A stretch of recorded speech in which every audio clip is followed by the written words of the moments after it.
क्योंकि गोडसे ने भी गांधी को मारा था गोली से। तो ये गोडसे के जानशीन हैं और मुझे कहने की इजाजत दीजिए कि ये गोडसे के लुत्फे से पैदा हुए हैं। प्रेस कॉन्फ्रेंस करके 12 घंटे में बोला था कि ये काम करने वाले प्रोफेशनल हैं। जिस तरीके से मार रहे थे, अगर कोई रिवॉल्वर चलाना जानता है तो वो बताएगा कि जिस हाथ का उनका पोजीशन था, जिनका उनका जिस्म का वजन था, जब गर्दन झुकाकर मार रहे थे, वो बता रहा है कि वो प्रोफेशनल है। मैंने कहा था इस बात को। और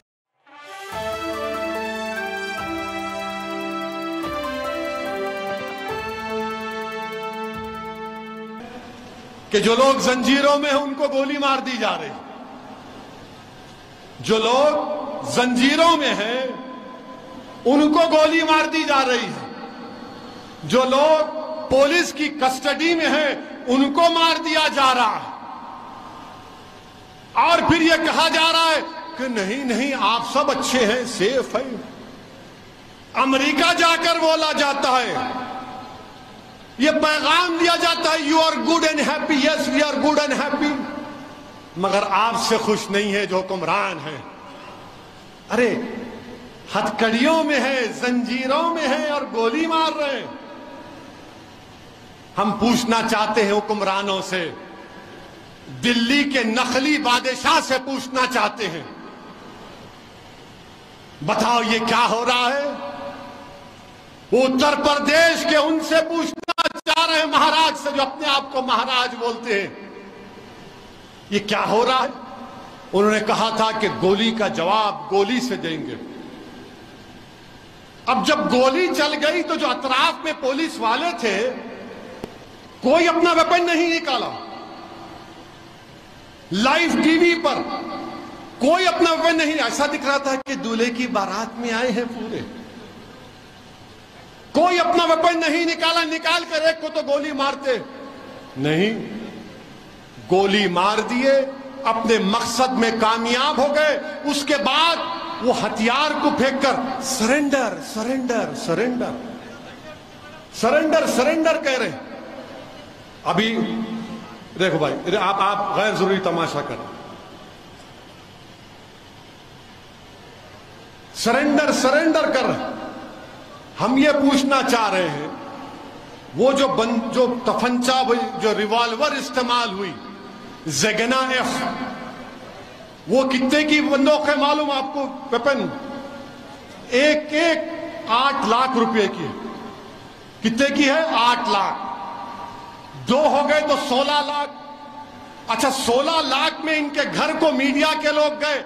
एक तो बेचारे झोपड़ी में रहती है उसकी अम्मा, एक तो एक कमरे में रहती है। अब इनके लिए हराम की दौलत कहां से आई? फिर ये 16 लाख की वेपन कहां से आया? ये गोलियां कहां से आई? मैं प्रेस कॉन्फ्रेंस करके 12 घंटे में बोला था कि ये काम करने वाले प्रोफेशनल हैं। जिस तरीके से मार रहे थे, अगर कोई रिवॉल्वर चलाना जानता है तो वो बताएगा कि जिस हाथ का उनका पोजीशन था, जिनका उनका जिस्म का वजन था, जब गर्दन झुकाकर मार रहे थे, वो बता रहा है कि वो प्रोफेशनल है। मैंने कहा था इस बात को। और 2 दिन पहले हिंदुस्तान टाइम्स के अखबार में एक रिपोर्ट आई कि एक पुलिस के आईजी हैं विजय शंकर सिंह ने कहा कि इनको कम से कम 1 महीने की ट्रेनिंग दी गई थी। 1 महीने की ट्रेनिंग दी गई। उसी रिपोर्ट में कहा गया कि एटीएस के ऑफिसर ने कहा कि इन्होंने इन दोनों को मारने से पहले कम से कम 500 राउंड की ट्रेनिंग लिए। और एक भारत का एक मशहूर शूटर है, माने जो कंपटीशन में जाता है, अजय विक नाम है, उसने कहा कि जिस तरीके से एक हाथ से मारते हैं, एक हाथ से वही मार सकता जो बड़ा प्रोफेशनल होता है, वरना 2 हाथ से मारते हैं। ये एक हाथ से मारे, ये अजय विक कह रहा है। तो इससे मालूम हुआ कि इनको प्रैक्टिस दी गई। इससे मालूम हुआ कि ये तीनों मारने वाले गोडसे की नाजायज औलाद हैं, क्योंकि गोडसे ने भी गांधी को मारा था गोली से। तो ये गोडसे के जानशीन हैं और मुझे कहने की इजाजत दीजिए कि ये गोडसे के लुत्फे से पैदा हुए हैं। ये पूरे के पूरे गोडसे के लुत्फे से पैदा हुए। ये 3 लोग टेरर सेल का हिस्सा है। मैं आपको बता रहा हूं, मुझे शक है कि हमारे मुल्क में ऐसे लोग हैं, कितने हैं नहीं मालूम, जिनको ट्रेनिंग दी गई है, जिनको हथियार दिया गया है और जिनको कहा गया कि बेटे गोडसे का ख्वाब पूरा करना है तुमको। जब मुझ पर गोली चलाई गई, इसी तरह के जेएसआर के नारे लगा रहे थे, 6 फीट से गोली चला रहे थे। वीडियो देखो आप, उनका हाथ ऐसी है, हाथ और उनका कलाई एक ही है। नारे लगा रहे थे। तो अल्लाह का करम था कि अल्लाह ने मुझे बचा दिया, मुझे और यामीन खां को। ये अल्लाह का करम है कि अल्लाह ने साबिका मेयर माजिद के दिल में अल्लाह ने उस वक्त वो बहादुरी डाली, वो कूद कर उनके तरफ भागा। और फिर वो लोग क्या किए, क्यों तुमने ओवैसी की पर गोली चलाई? तो क्या बोले मालूम आप? हम मशहूर होना चाहते थे।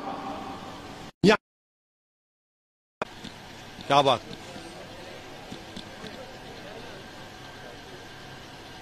असल वक्त पे चले गए।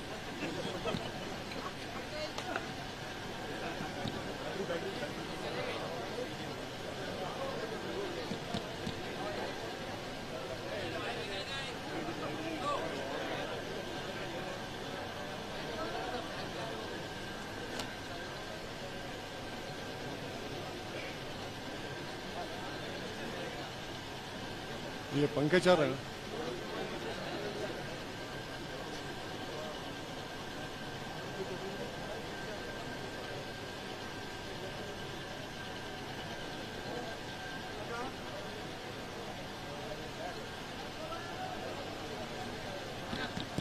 हाँ आगे आगे होता होता गोडसे का नाम लिए तो जरा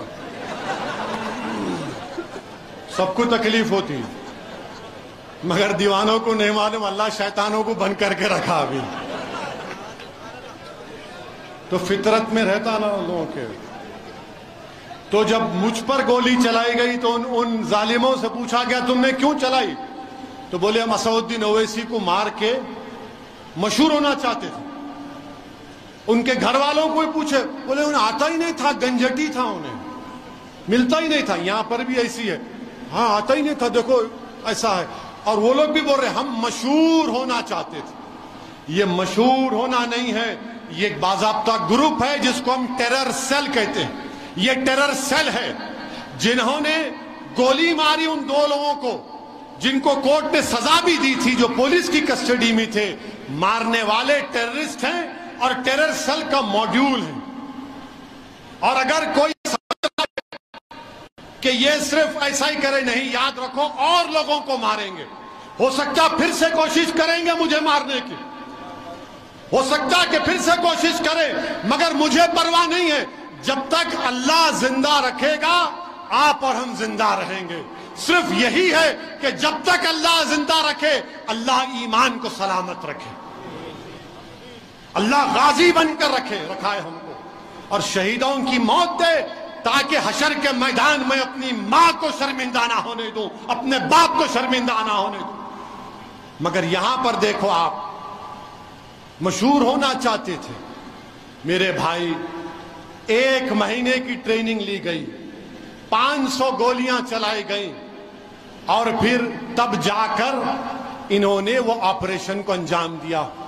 अब हम पूछना चाह रहे बरसरे इख्तिदार जमात के, हमारे मुल्क के प्रधान सेवक से, उत्तर प्रदेश के वजीर आला से, ये कैसा हुआ?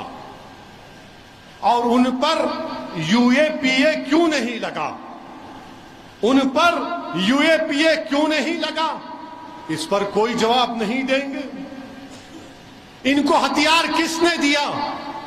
8-8 लाख की वेपन किसने दिया? आप खुद कह रहे हैं ना, ये तो चिंदी चोर जो बोलते हम लोग।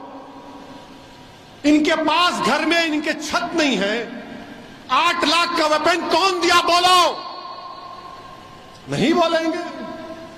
अच्छा, फिर उत्तर प्रदेश के चीफ मिनिस्टर से हम पूछ रहे हैं, आपको खत मिल गया होगा जिसमें एक मरने वाले ने लिख कर दिया कि मैं उत्तर प्रदेश के मुख्यमंत्री को और सुप्रीम कोर्ट के सीजीआई को खत भिजा दूंगा अगर मैं मर जाऊंगा।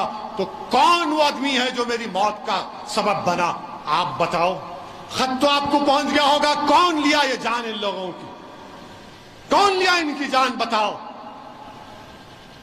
ये टेररिस्ट हैं, याद रखो आप। ये रेडिकलाइज हो चुके हैं, ये गोडसे के नक्शे कदम पर चल रहे हैं। अरे हुकूमत करने वालों, रोको इन लोगों को। याद रखो, अगर तुम नहीं रोकोगे तो ये आग है, ये दीमक है, मुल्क को खोखला कर देंगे ये लोग। तुम हुकूमत में आज हो, कल नहीं होगे तो क्या होगा? बताओ। फिर हम मुतालबा करते हैं कि वो नाम क्या है, बताओ आप। और फिर मेरे अजीज दोस्तों और बुजुर्गों, पुलिस तो माशाअल्लाह उस वक्त एक गोली नहीं मारी, सस्पेंड कर दिया उन लोगों को। अब वो बेचारे क्या है नहीं मालूम। और फिर आप देखते हैं कि जुनैद नसीर को मारा गया। मुझे यकीन है कि जुनैद नसीर की रूहें भी पुकार कर हमसे कह रही हैं कि हमको नाहक मारा गया, हमको इसलिए मारा गया क्योंकि हम मुसलमान थे। मगर जुनैद और नसीर की रूहें पुकार कर कह रही हैं कि हमने दीन हक की राह में अपनी जानों को कुर्बान कर दिया। तुम अपने हौसलों को बुलंद रखो। जमहूरियत के दायरे में रहकर हमसे जो नाइंसाफी की गई उसका बदला लो, कानून को इस्तेमाल करके।